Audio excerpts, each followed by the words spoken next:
Ladies and gentlemen, welcome back to the channel. Here we go. We're looking at a little excerpt from Rocket Man. Now, Rocket Man, probably not what would you say? You wouldn't say this is a very naturalistic film, right? There's backlights coming out of everywhere. Anytime you got a backlight coming out of everywhere, you're probably not leaning into naturalistic. You're going more theatrical, which is what this is.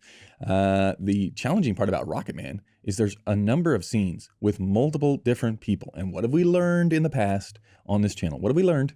I'll wait for it, right? More people, more problems, right? More problems.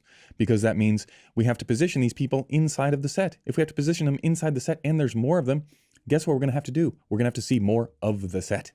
Now that's a problem because we're not very good at lighting and we're not very good at blocking or framing. All of those things we're bad at. So the more we have to do it, the more it's going to show that we're bad. Right? We could probably get lucky if we're doing 1 or 2 setups. We might be able to get something that looks nice. But if we have to be inside of a room, shooting 10 different angles, multiple different sizes with multiple people inside of the same frame, like we got to do a wide on this anamorphic lens. There's going to be 4 people in a kitchen. Good luck making that look nice.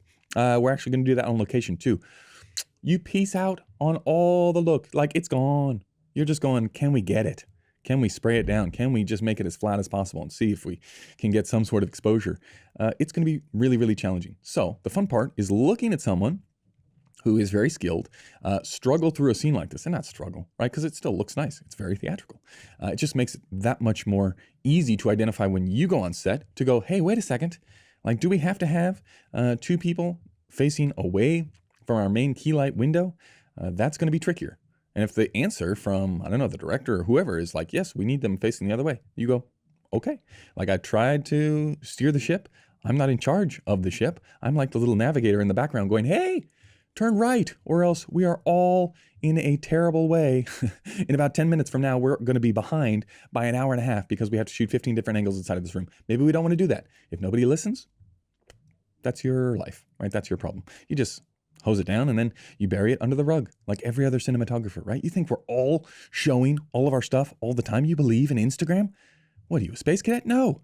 You take that stuff and you bury it. You put 1 or 2 frames up, the ones that you're happy with, and then the rest you bury because no one's actually watching your ads. Nobody's watching your short films. You think people care? Nobody cares. Welcome to the desert of the real.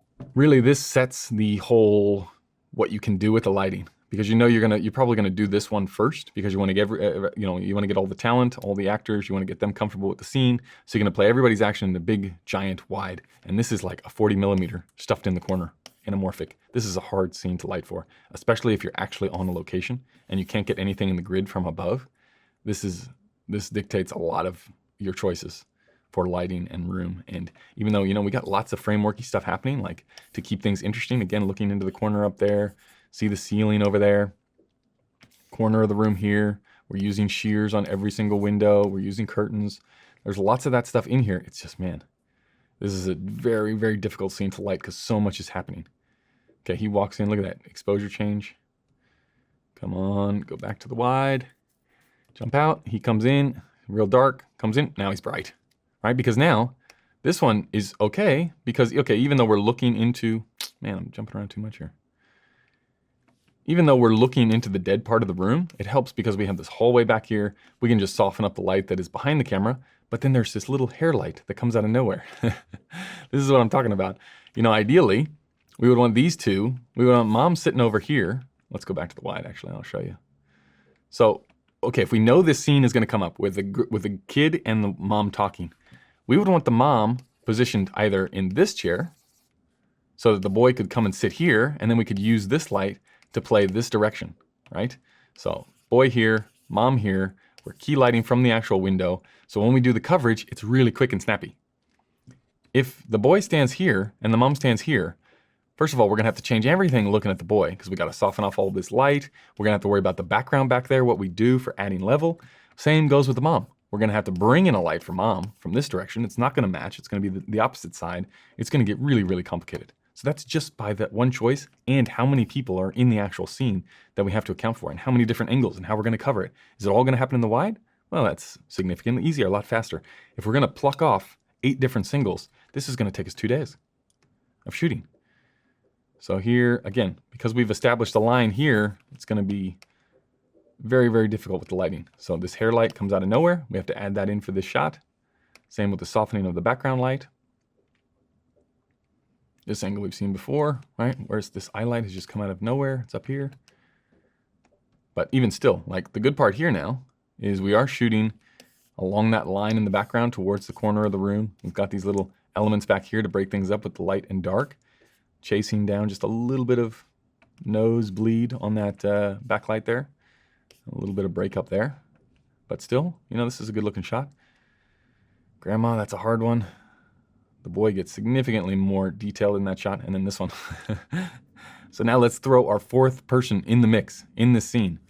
Another direction that we have to completely light for, right? We've got to add in this perfect little backlight. We've got to add in this little edge here on him as well. Plus we've got our little eye lights on him. Like this is very, very challenging. Same backlight at the top. And he stands, he gets out of the way. And the camera in this whole movie, the camera is constantly moving around. Now they switch spots. What happens from here? So then now we've got this angle to worry about too. Now we got to worry about him too, right? Which we've already sort of seen in the other ones. It's just, man, we have sprayed this entire room. The only way we haven't looked is directly behind the camera. That's the only wall we haven't seen over here. Little soft hob. And does it continue? No, that's it, we're out. That is a tricky scenario. And there's so much, like if you look, there's backlights everywhere. And it's all very focused because you don't want this key bleeding into the background and ruining our level, right? You can feel the ambient, the room tone is coming from above, which is why you get that shadow there.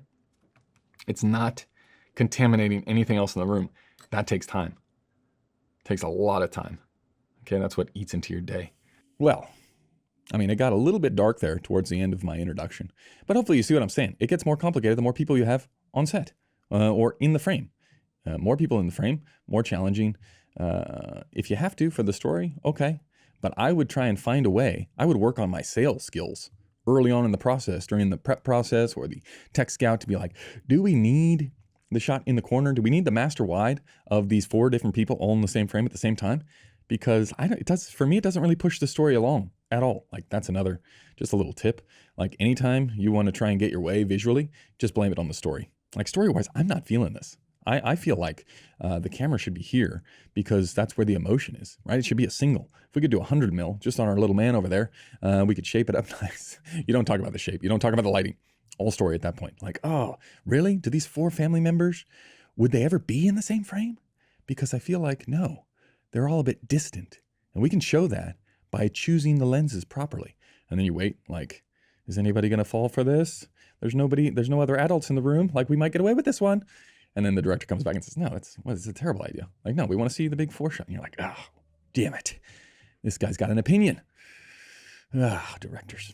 Okay. Anyway, that's going to do it. Variables, hard. If there are lots of them, get ready. You're going to need all your little tricks. If you don't like tricks, you're in trouble. Okay. That's going to do it for this one. Many thanks. We'll see you in the next one. Goodbye.